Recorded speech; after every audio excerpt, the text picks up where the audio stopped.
एक भयंकर चैप्टर पे जिसका नाम है सेमीकंडक्टर। लेकिन आपको पता है उससे पहले क्या करना है?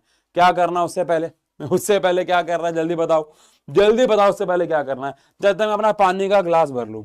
हाँ जी, क्या करना है आप सबको पता है? अच्छा, जिसका कैलकुलेटर अलाउड है बेटा उसको तो खैर क्या ही करना है, जिसका नहीं है उनके लिए बात हो रही है। शाबाश, चलो खड़े हो जाओ, खड़े हो जाओ, खड़े हो जाओ।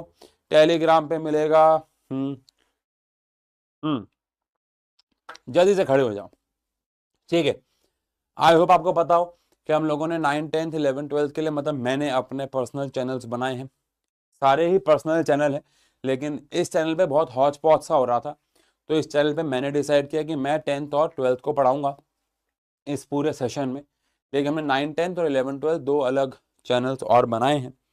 तो आपके जो भाई बंधु हों, आपके लिए तो खैर वो चैनल अभी किसी काम के नहीं है, बट आपके जो भी भाई बंधु हों जो 9th, 10th, 11th में हो या अगले साल आने वाले हों, उन सबको बोलिएगा कि उस चैनल को सब्सक्राइब ज़रूर करें, क्योंकि बहुत डेडिकेटेडली मैं उस चैनल पे 9th, 10th, 11th, 12th पढ़ाने वाला हूँ।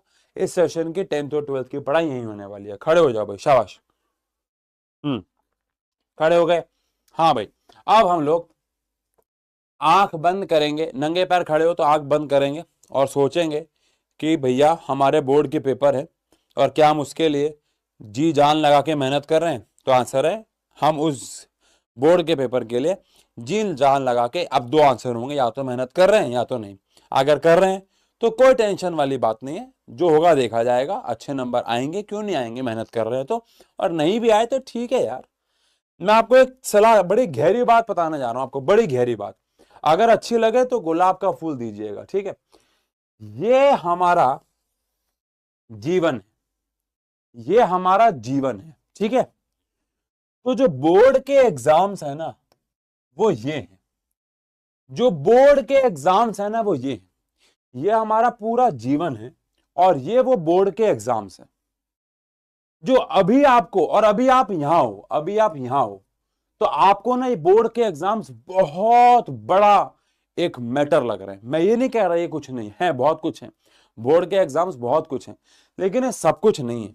आपका जीवन इतना बड़ा है, आपका जीवन इतना बड़ा है। आज से 10 साल बाद मैं आपसे पूछूंगा कि बोर्ड के एग्जाम्स की आप जो टेंशन ले रहे थे, क्या वो सही थी? आज से 10 साल बाद मैं आपसे पूछूंगा कि अगर आपके 5-4 नंबर ऊपर नीचे हो भी गए तो क्या इससे जीवन कुछ बदला? मैं ये नहीं कह रहा हूं मेहनत नहीं करनी चाहिए, मैंने ऐसा नहीं बोला है। मेहनत करनी चाहिए, पूरी मेहनत करनी चाहिए, लेकिन स्ट्रेस में, टेंशन में नहीं आना चाहिए, एंग्जाइटी नहीं होनी चाहिए, एंग्शियस नहीं होना है, लेथार्जिक नहीं होना है। पूरी मेहनत करनी है, पूरा 100% एफर्ट देना है, लेकिन ये नहीं सोचना है कि नंबर नहीं आए तो क्या होगा, ये नहीं आया तो क्या। अरे भाई साहब, फिर तो परफॉर्मेंस जाएगी जाएगी, मेरे को याद हुआ वो भूल जाता। अरे ऐसा नहीं होता, सबको लगता है ऐसा। अपना पूरा एफर्ट मारो, अपना जीवन का बेस्ट मोमेंट जी के मान के चलो कि ये मेरा बेस्ट मोमेंट है, मुझे सबसे ज्यादा मेहनत इसी दिनों में करनी है, आगे जाके मेरा जीवन आसान हो जाएगा अगर मेहनत करूंगा तो। बस रिजल्ट की टेंशन मत लो, कहने का मतलब ये है। डन है? चलो आओ बैठ जाओ, शाबाश बैठ जाइए। थैंक यू सो मच, बैठ जाइए, शाबाश। बैठ जाइए, बैठ जाइए, बैठ जाइए, बैठ जाइए, आगे बढ़ते हैं, बैठ जाइए, चलिए चलिए, ठीक है, ठीक है, ठीक है। Okay, let's start with our new chapter which is semiconductors, which is semiconductor. ठीक है, शुरू करें, चलो आओ। सबसे पहले यहां पे देखो, आप सबको पता है हमें यहां पे मेजरली जो बात करनी है वो है पी एन जंक्शन के बारे में, उसकी बेसिक पढ़ाई के बारे में, उसके की फीचर्स के बारे में, उसके ग्राफ के बारे में, और फिर बात करनी है रेक्टिफायर के बारे में।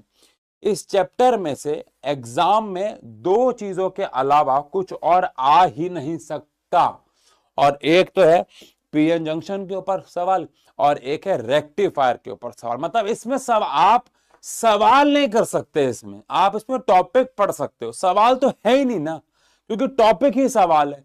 रेक्टिफायर, आप बताओ कितने बच्चों को लगता है कि उसके पेपर में रेक्टिफायर आएगा, चाहे हाफ वेव चाहे फुल वेव? कितने बच्चों को लगता है?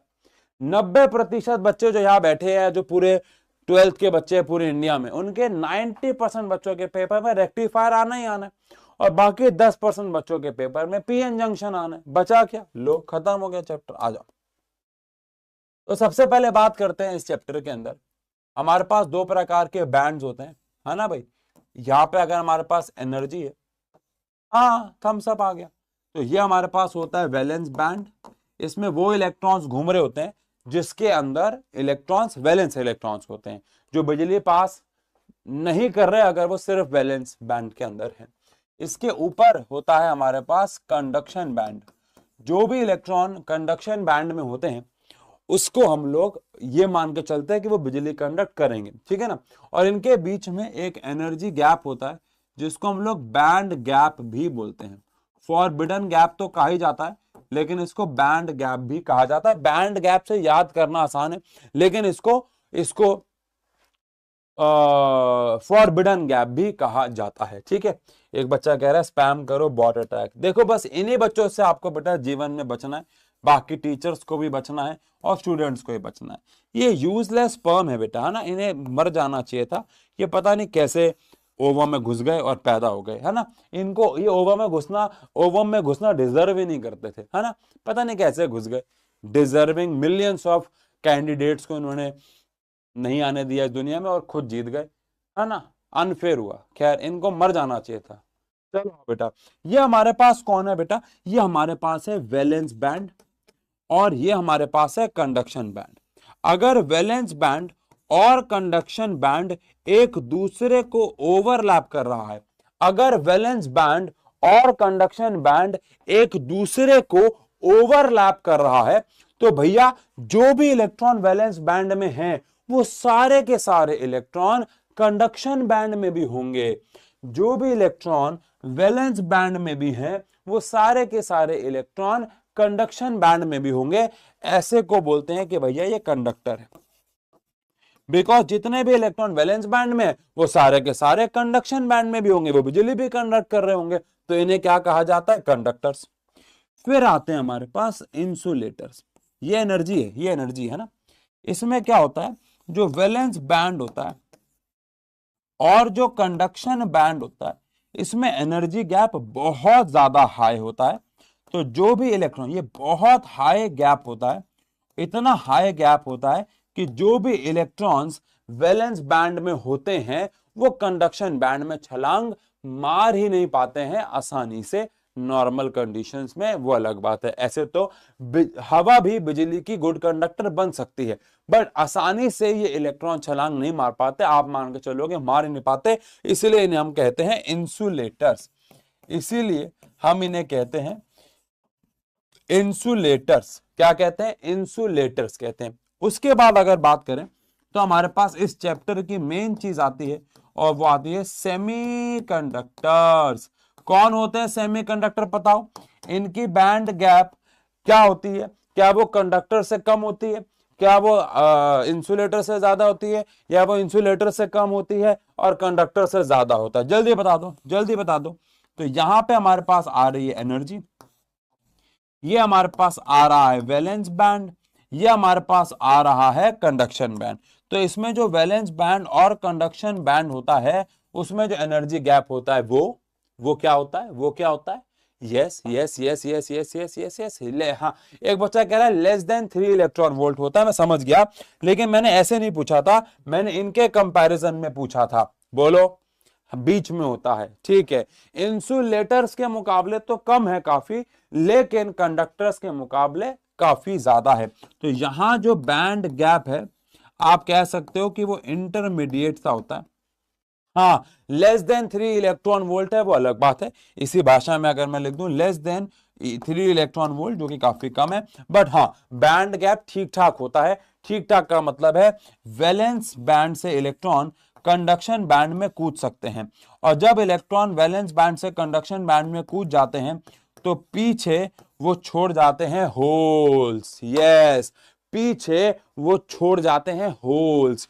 जब इलेक्ट्रॉन वैलेंस बैंड से कंडक्शन बैंड में कूदते हैं तो पीछे वो छोड़ जाते हैं होल्स, और ये भी बिजली कंडक्ट करने में उतना ही साथ देते हैं जितना इलेक्ट्रॉन्स देते हैं, ठीक है। फिर आते हैं हमारे पास सेमीकंडक्टर। दो प्रकार के आते हैं। पहला सेमीकंडक्टर आता है भैया प्योर सेमीकंडक्टर। प्योर सेमीकंडक्टर को हम लोग इंट्रिंसिक सेमीकंडक्टर भी कहते हैं।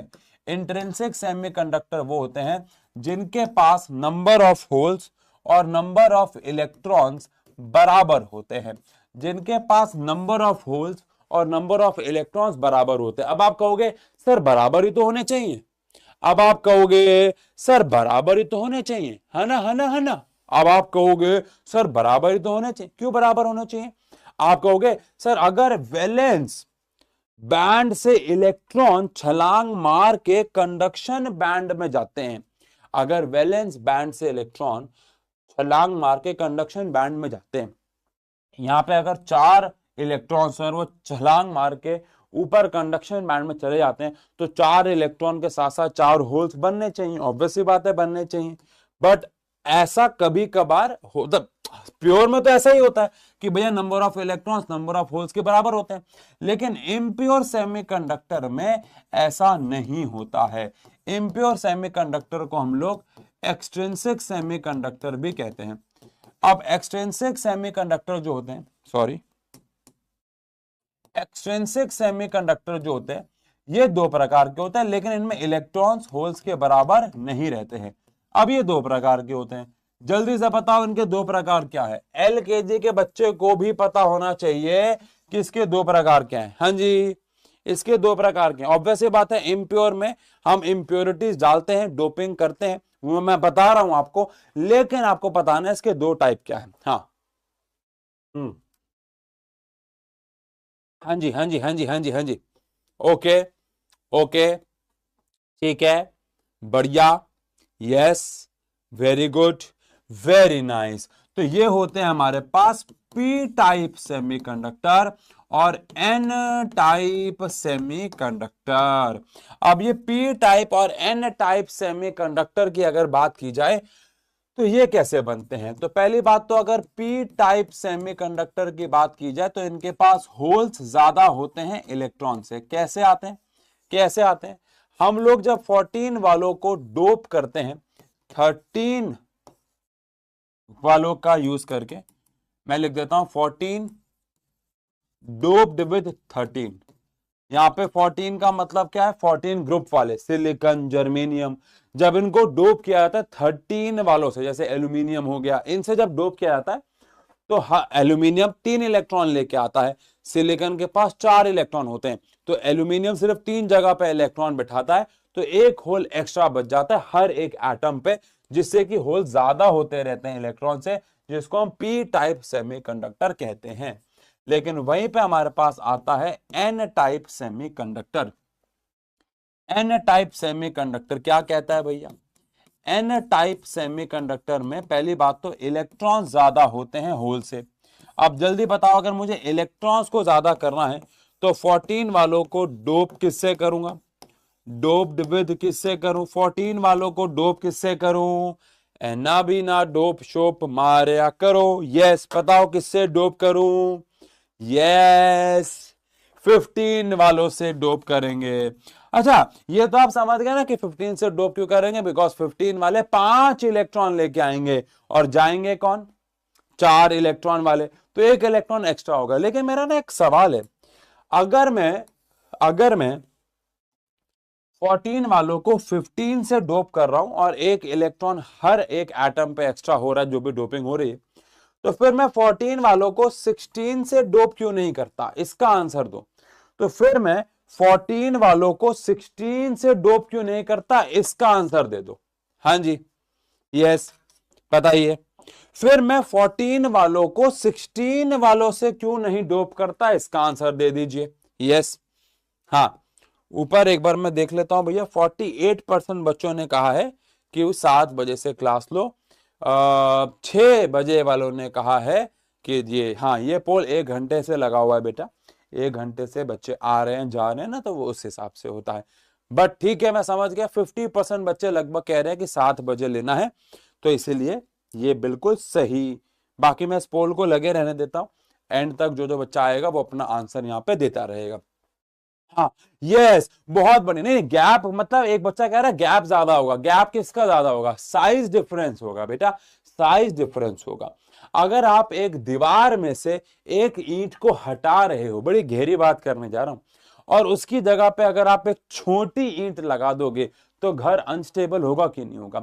और अगर आप उसमें जबरदस्ती बड़ी ईंट घुसेड़ोगे बेटा तो फिर अगेन दीवार में दरारें आएंगी, है ना। और जहां दरारें आ जाती है ना वो ढंग से भरी नहीं जाती हैं दोबारा। और ये बात मैं दीवार के लिए नहीं कह रहा हूं, ओ माय गॉड, लेकिन बेटा कहने का मतलब ये है कि 14 वालों का 15 वालों से और 14 वालों का 13 वालों से साइज लगभग लगभग मैच करता है, जिसके कारण वर्ष उनका जो लैटिस है वो स्टेबल रहता है और गड़बड़ी नहीं आती है। लेकिन अगर मैं 14 वालों को 16 वालों से डोप कर दूंगा तो प्रॉब्लम हो जाएगी, क्योंकि साइज में बहुत डिफरेंस आ जाएगा, लैटिस अनस्टेबल हो जाएगा। समझ गए? हाँ, गहरी बात नहीं, रोना नहीं, गहरी बात है, गहरी बात है। चलो अब हम बेटा आते हैं अगेन इस चैप्टर में, पीएन जंक्शन डायोड। अरे भाई साहब, अरे इस चैप्टर में सवाल नहीं है, पता है आपको, मैंने बताया।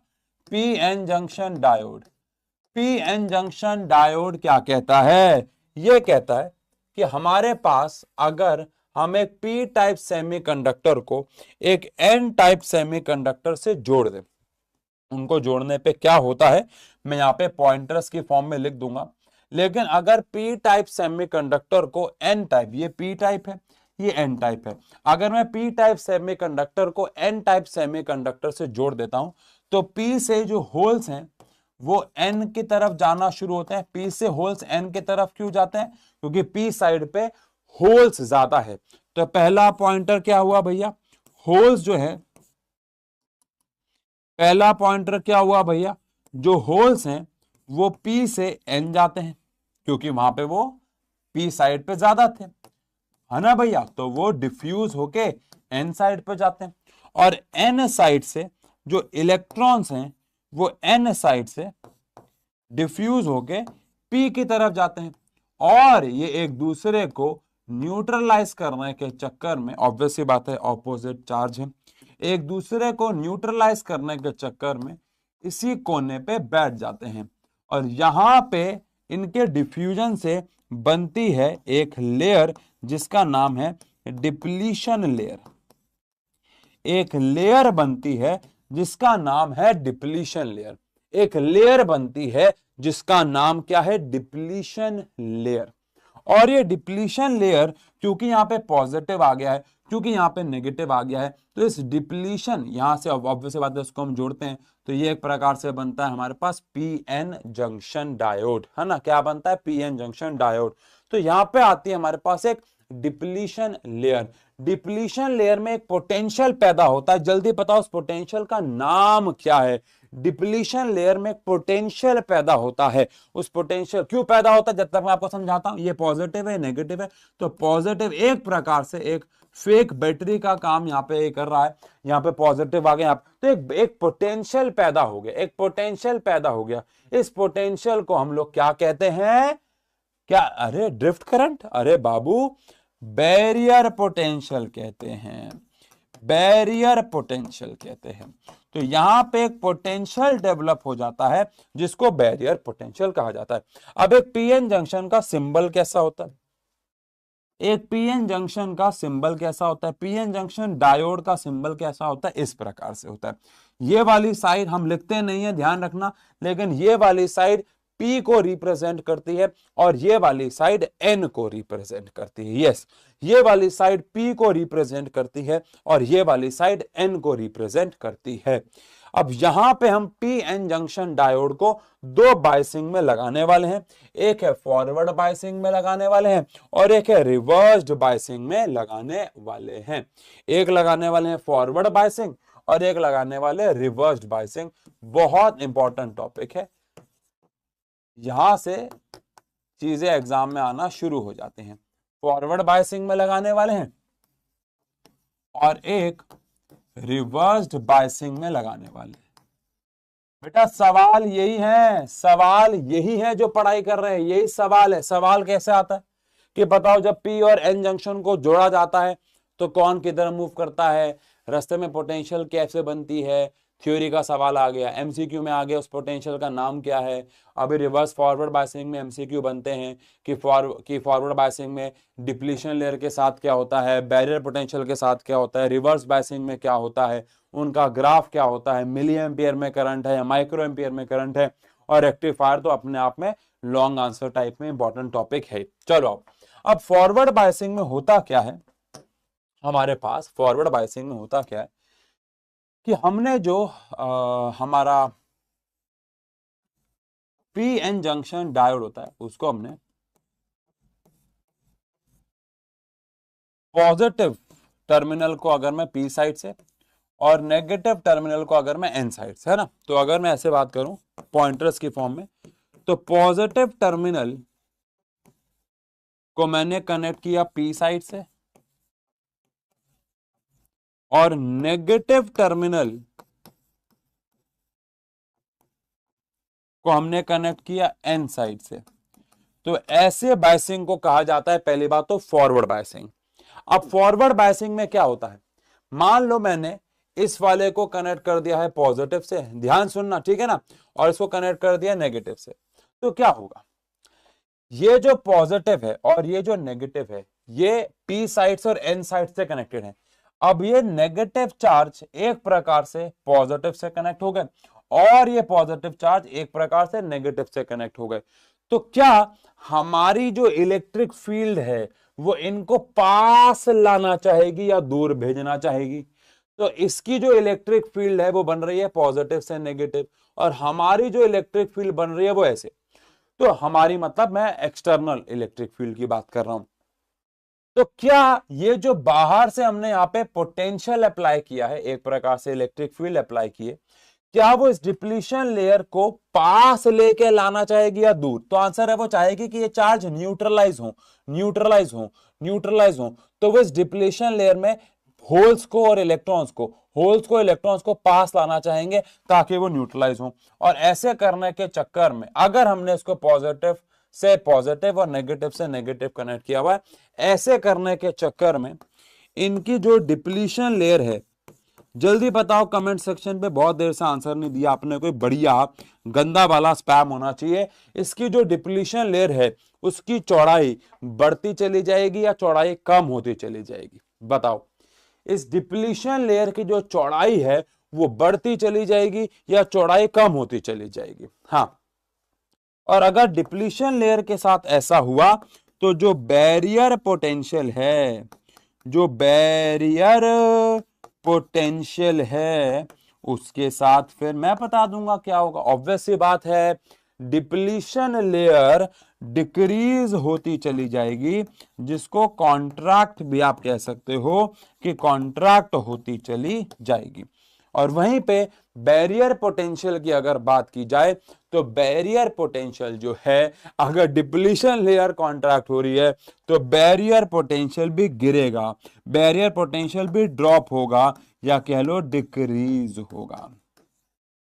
इससे क्या होगा, इससे क्या होगा बताता हूं आपको, बताता हूं, बट इससे ऑब्वियस बात है ये होगा कि जो हमारा फॉरवर्ड करंट है वो सर्किट में दौड़ना शुरू हो जाएगा एक लेवल पे। जब इसका बैरियर पोटेंशियल कम हो जाएगा तो फॉरवर्ड करंट सर्किट में दौड़ना शुरू हो जाएगा। लेकिन अगर रिवर्स्ड बायसिंग की बात की जाए तो रिवर्स्ड बायसिंग में पहली बात तो हम लोग पॉजिटिव को, मतलब बैटरी के पॉजिटिव को कनेक्ट करते हैं एन साइड से और नेगेटिव को कनेक्ट करते हैं पी साइड से। तो पहली बात तो जो पॉजिटिव टर्मिनल है, पॉजिटिव टर्मिनल है वो कनेक्ट होता है एन साइड से और जो नेगेटिव टर्मिनल है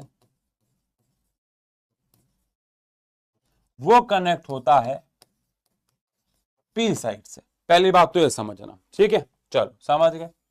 अब दूसरी बात, अगर मैं ऐसा करता हूं, यानी कि अगर मैं इसको कनेक्ट कर देता हूं नेगेटिव से और इसको कनेक्ट कर देता हूं पॉजिटिव से, अगर मैं ऐसा करता हूं तो क्या ये नेगेटिव और ये अब तो क्या हुआ, अब तो उल्टा हो गया, इसकी इलेक्ट्रिक फील्ड इधर थी तो ये भी इलेक्ट्रिक फील्ड इधर लगाएगा।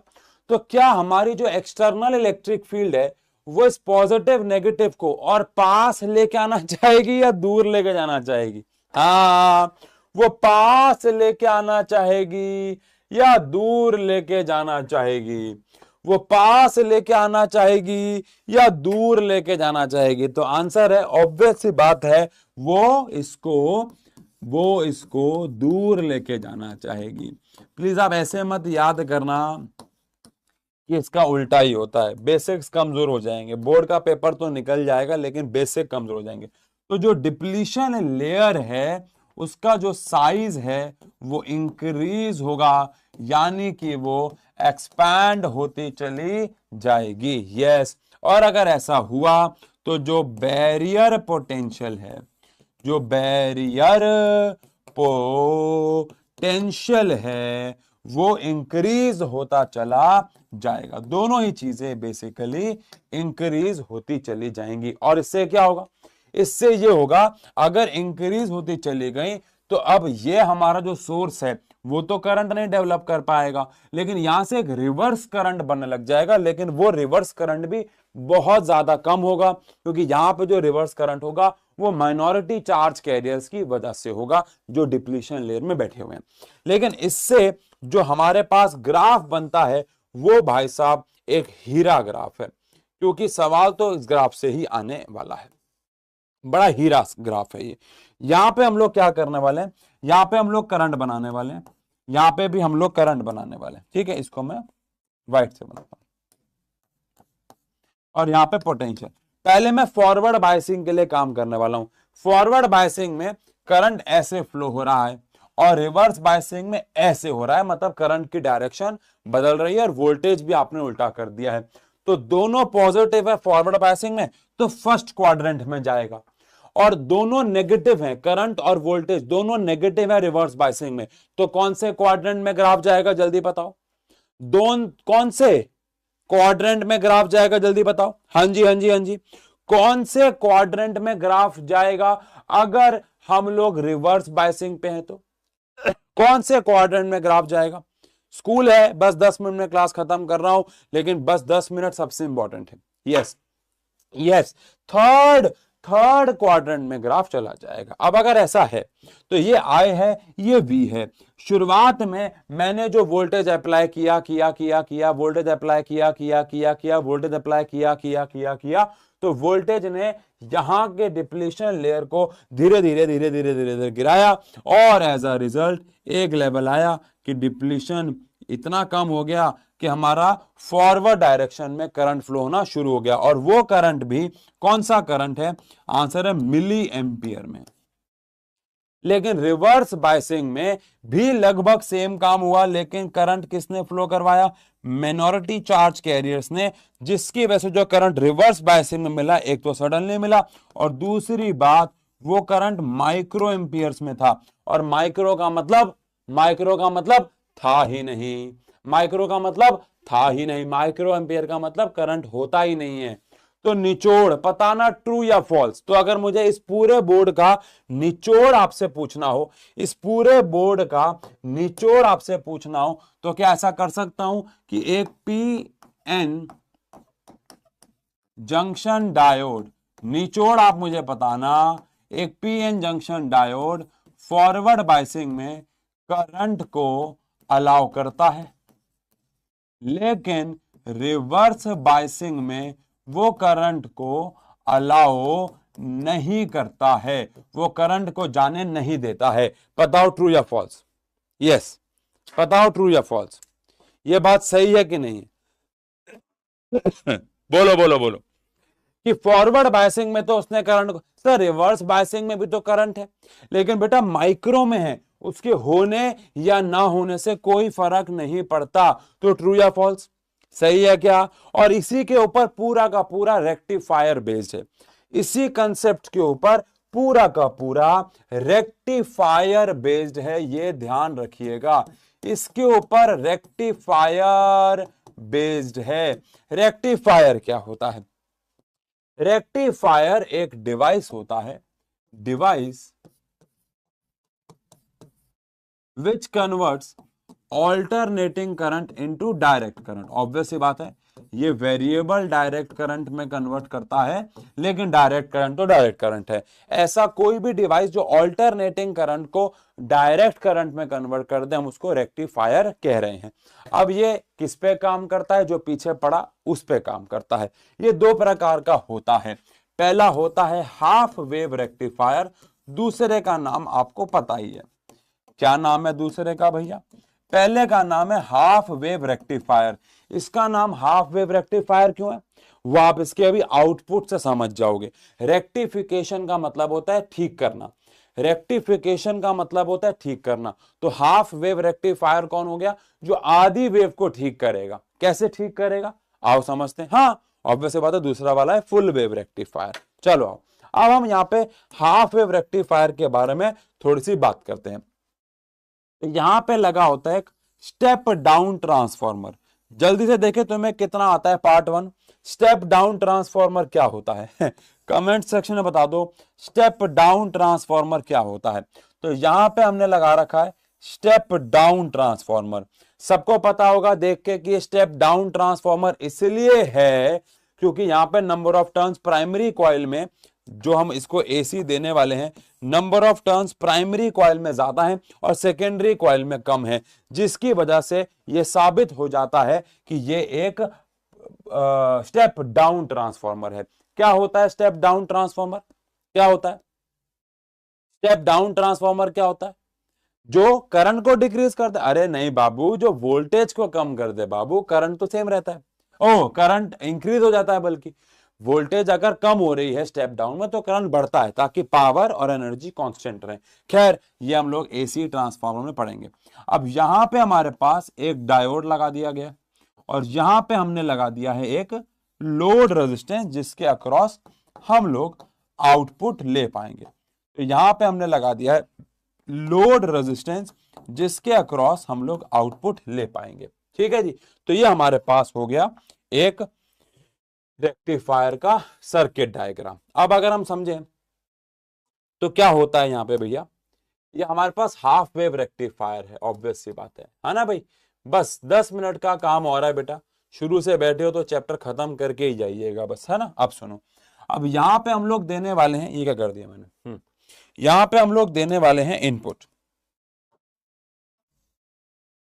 तो ये मेरे पास हो गया इनपुट, ये मैंने दे दिया इनपुट और यहां पे आने वाला है मेरे पास आउटपुट। ठीक है, यहां पे आने वाला है मेरे पास आउटपुट। अब ये मैंने एक रेफरेंस लाइन बना दी है, रेफरेंस लाइन, ताकि हमें ग्राफ बनाने में आसानी हो। ठीक है, अब क्योंकि इनपुट एसी है तो ऑब्वियस सी बात है एसी इनपुट ऐसा होता है, एसी इनपुट ऐसा होता है। अब क्या होगा सुनो भाई, क्या होगा प्लीज सुनिएगा। यहां से जो पहले फॉरवर्ड साइकिल में करंट आ रहा है, ये जो फॉरवर्ड साइकिल में करंट आ रहा है इंड्यूस होगा और यहां जाएगा, यहां जाएगा। क्या ये ऐसे करंट को जाने देगा? हाँ, क्यों? क्योंकि ऐसे करंट का मतलब है फॉरवर्ड बायसिंग में आ गया ये डायोड। ये जो डायोड डी है, ये अगर यहां से करंट ऐसा गया तो ट्रांसफार्मर ने करंट को लिंक किया, और यहां से करंट मान लो अभी ऐसा गया, तो ऐसा गया तो इस डायोड ने इसको जाने दिया, तो पॉजिटिव साइकिल को इसने जाने दिया, पॉजिटिव साइकिल को जाने दिया, एज्यूमिंग दैट के भी कोई लॉस नहीं हुआ। एक बच्चा पूछ रहा है हमने स्टेप डाउन ट्रांसफॉर्मर ही क्यों लिया, तो आंसर है क्योंकि जो डायोड्स होते हैं बहुत लो वोल्टेज पे काम करते हैं। अगर आप घर का सीधा एसी लगा दोगे तो खराब हो जाएगा, फूक जाएगा, तो बहुत लो वोल्टेज पे काम करते हैं। लेकिन जो अगली नेगेटिव साइकिल है इनपुट की, जिसमें करंट मान लो ऐसे फ्लो हो रहा है और यहां पे ऐसे इंड्यूस हुआ, तो ये डायोड रिवर्स बायसिंग पे आ जाएगा और ये करंट को जाने नहीं देगा। तो यहां आपको आउटपुट में कुछ नहीं मिलेगा। फिर से जब आप पॉजिटिव साइकिल पे जाओगे और ऐसे जाओगे तो ये करंट को जाने देगा, फिर से आपको आउटपुट मिलने वाला है। लेकिन फिर से जब रिवर्स बायसिंग में जाएंगे तो ये डायोड रिवर्स बायसिंग में अगर आ गया तो कोई करंट आपको मिलने वाला नहीं है। तो इसने आधी वेव को रेक्टिफाई कर दिया। फ्रीक्वेंसी क्या रहती है जल्दी बता दो। इन्होंने आधी वेव को रेक्टिफाई कर दिया, लेकिन फ्रीक्वेंसी क्या रहती है? अगर इसकी जो फ्रीक्वेंसी है वो एक्स है, अगर इसकी जो फ्रीक्वेंसी है वो एक्स है, तो जल्दी बता दो इसकी फ्रीक्वेंसी क्या हो जाएगी? इसकी फ्रीक्वेंसी क्या हो जाएगी? तो आंसर है, आंसर है, आंसर है, आंसर है सेम होगी। यस, आंसर है सेम होगी, क्योंकि भैया अगर यहां पे एक वेव पूरी हो रही है तो यहां पे भी रिपीटिंग यूनिट एक ही है। यहां पे अगर दो वेव पूरी होंगी तो यहां पे भी रिपीटिंग यूनिट दो ही हैं, तो नंबर ऑफ वेव सेम रहती है। लेकिन वहीं पे आता है हमारे पास फुल वेव रेक्टिफायर। कुछ बदलाव नहीं है, बस एक डायोड के बजाय दो डायोड लगे होंगे और आउटपुट लेने का तरीका थोड़ा कैजुअल हो जाएगा। कैसे हो जाएगा? और देखो भैया, ये हमारे पास सॉफ्ट आयरन आ गया, ये मैंने फिर से एक स्टेप डाउन ट्रांसफॉर्मर बना दिया, लेकिन इस बार मैंने क्या किया, दो डायोड लगा दिए। एक मैंने यहां लगा दिया D1 डायोड और एक मैंने यहां लगा दिया D2 डायोड, और इस बार हमने यहां पे एक टैपिंग स्विच लगा के आउटपुट बीच से ले रहे हैं यहां से। इसको बोल दे रहे हैं लोड रेजिस्टेंस। यहां से लेने वाले हैं इस बार हम लोग आउटपुट, यहां से लेने वाले हैं इस बार हम लोग आउटपुट। डन है भैया। और ये D1 डायोड है तो ये D2 डायोड है। अब सुनो भैया, खेल बड़ा ही प्यारा खेल है। जल्दी से आप मुझे बताओ, इसको फुल वेव रेक्टिफायर क्यों कहते हैं? सबको पता है इसको फुल वेव, मैंने लिखा तो है ही नाम, सॉरी इसका, इसको हम लोग पढ़ रहे हैं क्या भैया? Full wave rectifier. क्यों कहते हैं इसको फुल वेव रेक्टिफायर? जल्दी से बता दो, इसका नाम फुल वेव रेक्टिफायर क्यों है? काहे है इसका नाम फुल वेव रेक्टिफायर? हाँ जी, तो यहां पे हमने बनाना है इनपुट और यहां पे हमारा आ जाएगा आउटपुट। तो ये हमारा आ गया इनपुट और ये हमारा आ गया आउटपुट।